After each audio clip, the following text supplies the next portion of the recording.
కొండంత రాగం తీశారు, తుర్రుమన్నారు. లేస్తే మనిషిని కానన్నాడు, లేచినట్టే లేచి మళ్ళీ ఫామ్ హౌస్‌లోనే పన్నాడు.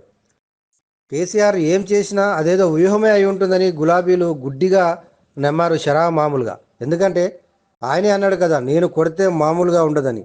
అలాంటిదేదో చేస్తాడేమోనని భ్రమపడ్డారు యథావిధిగా. కానీ అక్కడ వ్యూహం లేదు, తొక్క లేదు.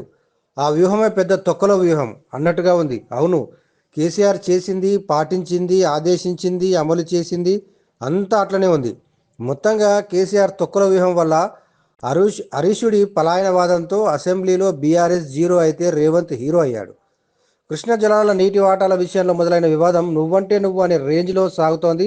వాస్తవానికి ఇది జనం పెద్దగా పట్టించుకోలేదు. కానీ ఈ వివాదం విషయంలో ఏ పార్టీ ఏం చేసింది, ఎవరు రాష్ట్ర ప్రయోజనాల కోసం పనిచేస్తున్నారు, ఎవరు రాష్ట్ర ప్రయోజనాలను ఆంధ్రకు తాకట్టు పెట్టారు అనే టాపిక్ ఆసక్తికరంగా మారింది. దీంతో ఈ వివాదానికి అసెంబ్లీ నుంచి క్లారిటీ వస్తుందనుకున్నారు.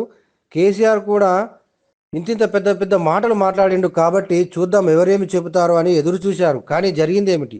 వచ్చే వచ్చే వచ్చే వచ్చే వచ్చే ఇక వచ్చే చూడు, వచ్చిండు చూడరా ఎదురులేని వీరుడు అని పెద్ద పెద్ద రాగాలు తీసి ఒకరోజు వచ్చి అటెండెన్స్లో సంతకం చేసి కనీసం సంతాపాల తీర్మానాలు అయ్యే వరకు కూడా అసెంబ్లీలో ఉండకుండా కేసీఆర్ తుర్రుమన్నాడు.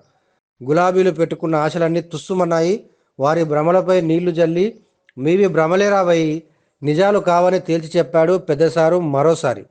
ఇక హరీషుడి పలాయనవాదం మరింత సెల్ఫ్ డిఫెన్స్లో పడేసింది గులాబీ పార్టీని.